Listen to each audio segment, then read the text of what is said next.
El G20 es un instrumento de cooperación internacional en materia fundamentalmente económica y financiera, fundado en 1999 y que incluye a países que de manera conjunta generan más del 80% del producto mundial.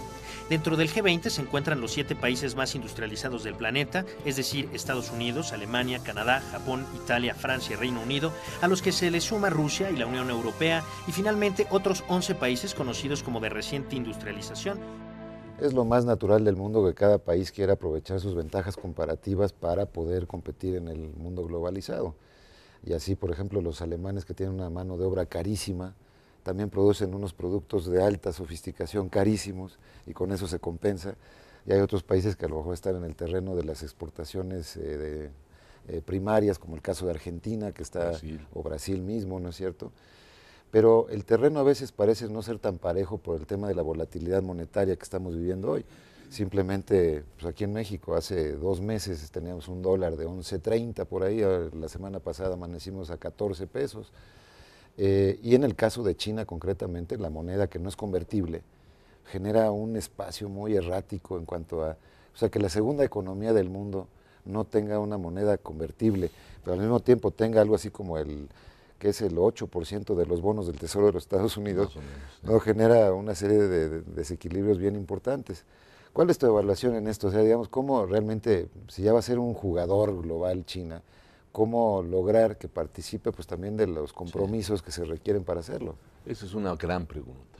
O sea, yo distinguiría entre la problemática que hoy viven los mercados por el tema europeo, particularmente el griego, que está dando lugar a una incertidumbre y una volatilidad creciente, que es un poco lo que explica el comportamiento de nuestro tipo de cambio con el dólar, que es un tema, digamos, de cierto grado de coyuntura, que ven que los europeos que resolver. Tendrán que encontrar una solución y los mercados empezarán a estabilizarse, al tema de la subvaluación o de qué tan débil está el yuan, la moneda china. Me concentro en el segundo. Es central, creo, para lo absolutamente que está pasando en el mundo. absolutamente central. Y el problema es que hay, digamos, distintas formas de verlo. Los chinos tienen un superávit comercial con el mundo enorme, y todo apuntaría que una economía de mercado y apuntaría a que su moneda fuese fuerte. Claro. Sin embargo, su moneda no es tan fuerte.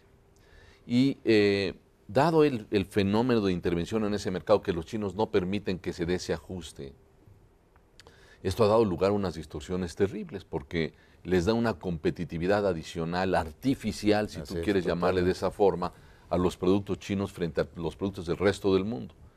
A nosotros nos hace para México tiene un efecto muy importante, porque a pesar de que yo decía que hemos ido ganando marginalmente un poquito de competitividad frente a los chinos para entrar al mercado americano, si ellos tuviesen un tipo de cambio correcto, real, reflejando el superávit que tienen, nosotros tendríamos una ventaja enorme frente a los chinos para entrar al mercado americano. Ahora, son un poder de tal naturaleza y tienen tal capacidad de concentración de bonos americanos y de otros países, que los americanos, que deberían ser los naturales para presionar en ese frente, se encuentran en una especie de dilema de cuánto apretar y cuánto no. Y entonces, a pesar de que hacen permanentemente sus esfuerzos para que los chinos revalúen, hagan más fuerte el yuan, no han tenido mucho éxito. Porque son un acreedor muy importante de los Estados Unidos, entonces no va uno a ahorcar al cliente. Al propio acreedor. Exacto. Entonces, sí es una distorsión muy importante que para México tiene consecuencias grandes. Yo creo, y tú como embajador lo debes entender mucho mejor que yo, que un ámbito muy bueno para discutir este tema sería el G20. Sin duda. Yo creo que ese tema debiera estar en la agenda del G20, que ahora viene en reunión que será en México, y me parece que hacer un esfuerzo. Vienen 2 seriadas, de hecho una en Francia a finales de este año y luego en junio del año que viene en México. Así es. Entonces empezar a poner el tema sobre la mesa en el G20, porque es un tema que requiere de una solución de acuerdo entre los países. De otra manera va a ser muy difícil. Si se queda nada más en el debate entre Estados Unidos y China por esta problemática de los Treasury Bills, hay limitaciones, pero si ya se empieza a plantear como un tema fundamental de la arquitectura financiera del mundo, que es uno de los temas que tiene el G20 como temas prioritarios, me parece que hay manera de encontrar una solución. Por ejemplo, en contratos de largo plazo como este que tiene Brasil con China para vender estaño, o el que tiene Argentina para vender soya, que son cantidades enormes. Sí. ¿En qué moneda le están pagando los chinos a los argentinos y brasileños? Yo entiendo que todos esos contratos están hechos en dólares. Ahora, el problema Lo cual añade por el problema. por la fortaleza del yuan, digo, por la debilidad relativa del yuan frente al dólar. Es Pero como usar a la Federal Reserve de Estados Unidos como si fuera el Banco Central de China Un poco. para los pagos internacionales, ¿no? un poco es el caso. La problemática es la siguiente, es decir, si un zapato chino llega aquí a $0.50, tiene varias explicaciones. Que es que no tiene un sistema de costos correcto, que es que traen subsidios importantes a la exportación, y una de las explicaciones es que el yuan está particularmente devaluado o subvaluado frente al dólar. Entonces, en la medida en que eso se corrigiera, ese componente, de manera repentina, ese zapato en vez de costar $0.50 costaría $5 o $10, porque la corrección tendría que ser de una magnitud muy notable. Y eso pondría un mayor equilibrio al comercio internacional en el mundo. Pero evidentemente los chinos son los menos interesados en que sus exportaciones sean menos competitivas. Entonces creo que habría como dos ámbitos. Uno, el que señalabas del G20, donde está representado el 85% del PIB mundial. Exactamente. Y ahí realmente las soluciones que se tomen ahí, pues ni modo. Se tendrán pues las realidades del mundo están así. Pero el otro también es en la ronda de Doha, ¿no es cierto?, en las negociaciones multilaterales de comercio, en donde se trataría de llegar realmente a compromisos de alcance global. Y ahí probablemente los chinos se sentirían menos incómodos, digamos, que dentro del G20, porque de alguna manera tienen un pie más que un pie puesto en África, por ejemplo, en muchas de las economías del mundo en desarrollo, y ellos podrían acompañarse un poco más de esto. No sé cuál sea tu visión. Totalmente de acuerdo, excepto por dos problemitas. El primer problema es que la ronda de Doha está prácticamente muerta. Y el segundo es que la OMC no acepta el tema del tipo de cambio. O sea, digamos, el problema del tipo de cambio no está en la agenda de la Organización Mundial de Comercio. Es otro deporte. Es otro deporte, aunque tiene consecuencias gigantescas para este. Entonces, lo que habría que plantearse es, uno, revivir la ronda de Doha, y a mí me tocó participar con un grupo de expertos proponiendo que se haga más fuerte la ronda de Doha, pero no hemos tenido éxito y las cosas van cada vez peor.